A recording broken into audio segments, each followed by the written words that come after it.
Today, I will be using a full team of Pokemon based on characters from Demon Slayer. Special thanks to Nike Niwata for the team idea. And if you have an idea for a Pokemon team, be sure to comment below, and I will use it. And if you like this kind of content, feel free to subscribe. And now, without further ado, let's get right into the battles. Good morning, afternoon, and evening, lovely people. Today I am using a Demon Slayer team.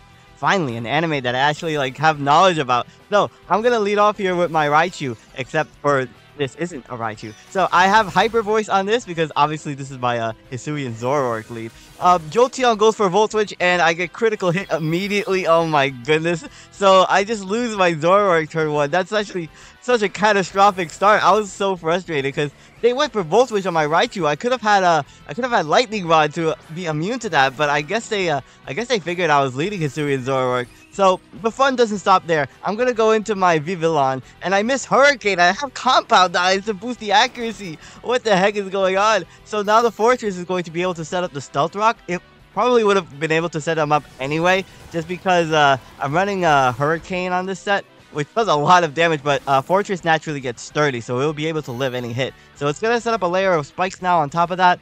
I don't have any way to remove these hazards, so that's really annoying. I have on this set, I don't have Quiver Dance. This is actually a Stun Spore Vivillon. I have Heavy Duty Boots to avoid the hazard damage at the very least. And I have Pollen Puff and Giga Drain on this set. So, when it comes to Garganacl, Garganacl is going to take absolutely nothing from that Hurricane. It's such a bulky Pokemon. So, I was like, well, Giga Drain is obviously not going to be doing too much damage to this. And, I'm gonna get absolutely destroyed by Assault Cure or any rock move from this Pokemon, so at the same time, I really didn't have much switches. I was actually in such a bad position at the start of this game, so I'm gonna swap into my Keldeo. Since I'm a Water type, I'm actually gonna be taking 25% from the Salt Cure, so I'm like, oh my goodness, this is really bad, because none of my other Pokemon were gonna be able to break this really easily. I have this defensive Keldeo here for Tanjiro because he has the water breathing arc, and I thought that using Calm Mind could replicate that in a way. So I have Calm Mind, Secret Sword, Surf, and Keldeo actually gets access to Pain Split, which is really interesting. So I have Pain Split as my recovery move. Now I'm forced to Terra here because like I said, I have a really bad matchup into Garganacl because being a water type means that I'm going to take a lot more damage from Salt Cure. So I'm Terra Poisoned to prevent myself from being poisoned. And the Garganacl is also Terra Poisoned. What are the odds? 2 Terra Poisoned in the same turn. So this turn I was like, well, Garganacl is a very, very, very bulky Pokemon. So I'm going to set up Calm Minds here in case it's I wasn't sure if it was especially defensive or pure defensive. They're gonna continuously Salt Cure me, and that's gonna crit me, of course. So as if my luck isn't actually really good in this battle or anything. So I have leftovers on this, obviously, just because I need more recovery. Pain Split isn't actually the greatest recovery move, just because it averages my health and the opponent's. So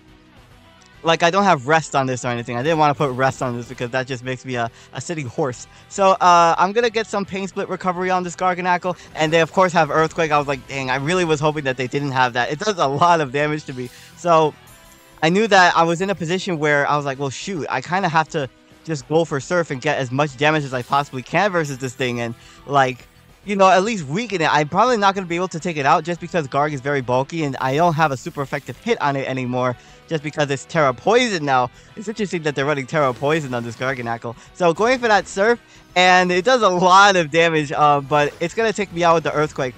Even if I didn't Pain Split and I went straight for the Surf, it would have still lived. It actually would have been on a more amount of health just because of the fact that I didn't go for Pain Split. So that's why I went for the Pain Split there, just because I wasn't sure if it was running Earthquake or if it was running Protect or Iron Defense Body Press.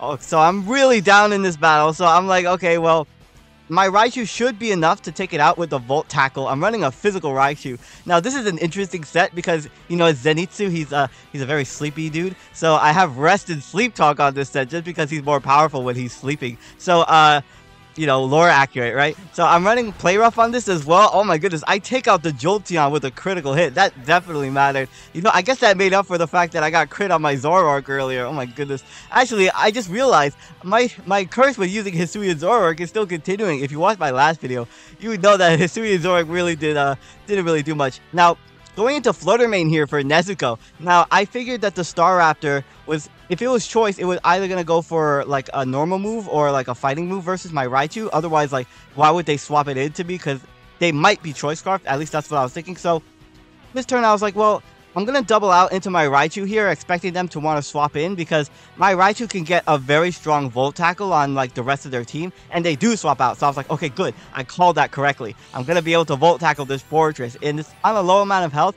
I think that even with max defense, Fortress won't be able to live this Volt Tackle. So there goes the Fortress. I was like, okay, that's really good. I got some really good positioning out of that. But it's still a long way to go before I could like even get rid of this Pokemon. So back into Staraptor comes now. I was like, well, this is really unfortunate because I expect them to Brave Bird here, but I really didn't have a lot to deal with this. Like, I imagined like they would expect my Flutter Mane to come in again, and they do go for Brave Bird. So I was like, well, there wasn't really much I could do there. My Flutter Mane is gonna go down, but you'll see Nezuko in the next battle. It's an insane set.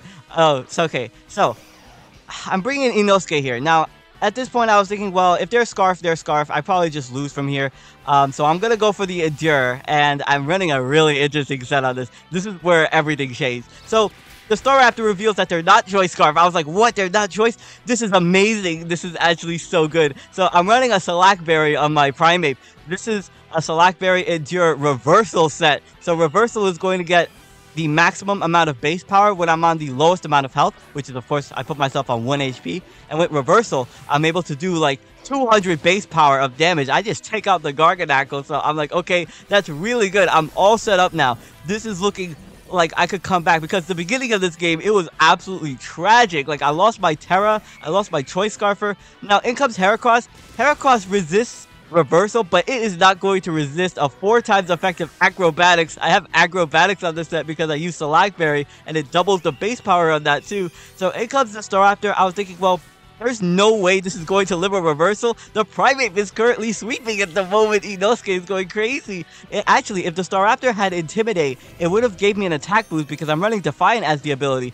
For the last Pokemon is Great Tusk. Just gonna go for the Reversal, and oh my goodness, I critical hit the Great Tusk. That's the end of that game. What a comeback from Inosuke, especially after that beginning where it was looking absolutely sad in the beginning. Like, oh my goodness. I also had a Rage Fist on that set as well with Terra Ghost, just because like if I get hit, I could just keep enduring and boost the power of my own Rage Fist. And with Terra Ghost, I could also, like, boost that power. So I'm going to leave with Zoroark again. Like, obviously, this is not Raichu. So I take out the Dragapult turn 1 in this next game. That's actually such a good KO. Now, into Latias here. Now, Zoroark was an incredibly important Pokemon in this game. So I really needed to preserve it. So I'm going to swap out my Raichu into another Raichu. And they have Zen Headbutt. I'm like, what the heck? Oh my goodness, it's physical. So I'm just going to get as much chip damage as I possibly can versus this Latias, and that's going to be the end of my Raichu, but I did some really good damage with the Play Rough.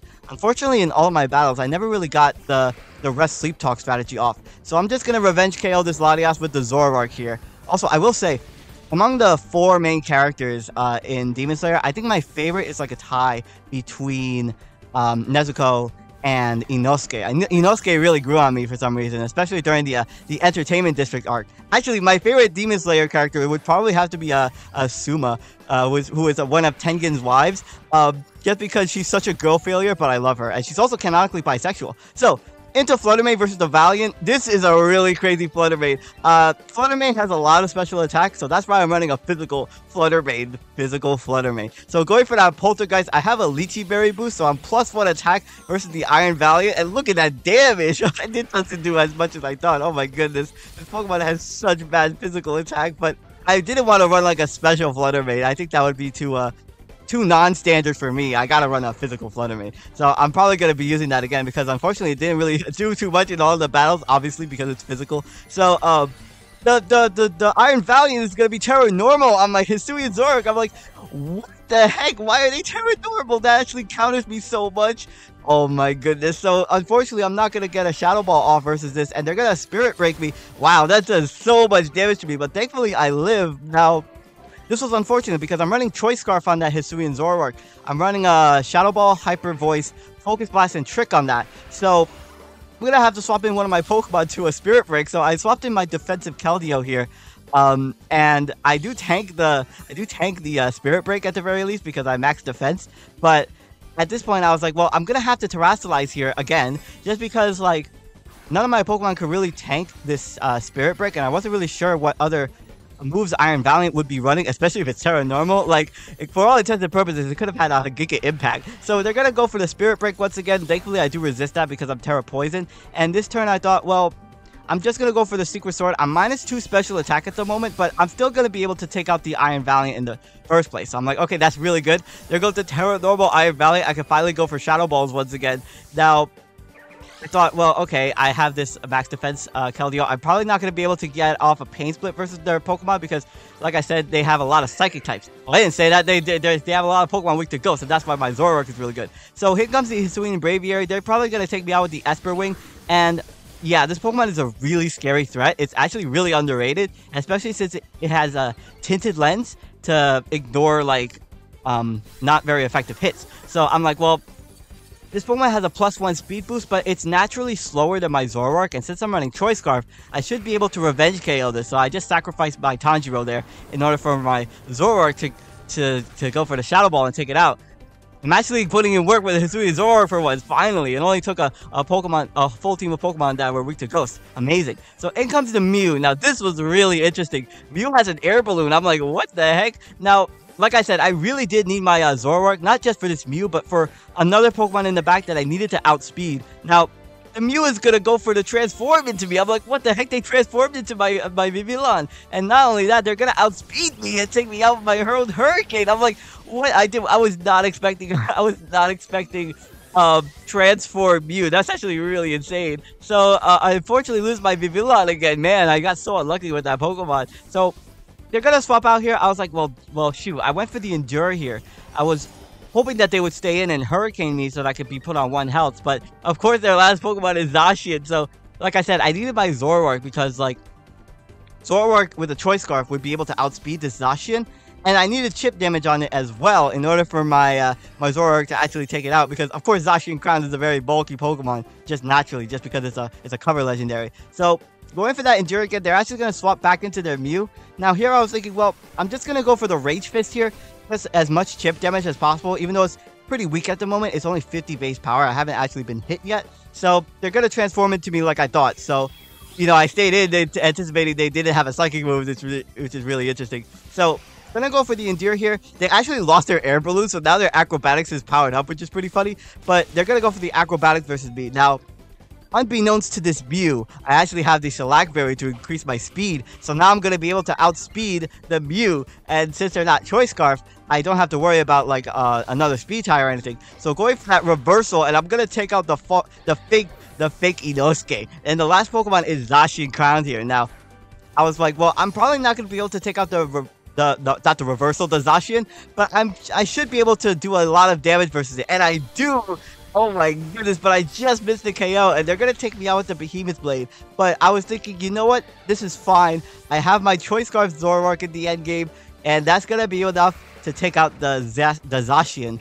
And that's going to be in both of these games. So thank you all so much for watching. Thank you all so much for the support on the previous Pride Flag team, by the way. I should have that up next Saturday. My name is Skyla. Don't forget to smila, and I will see you all next time.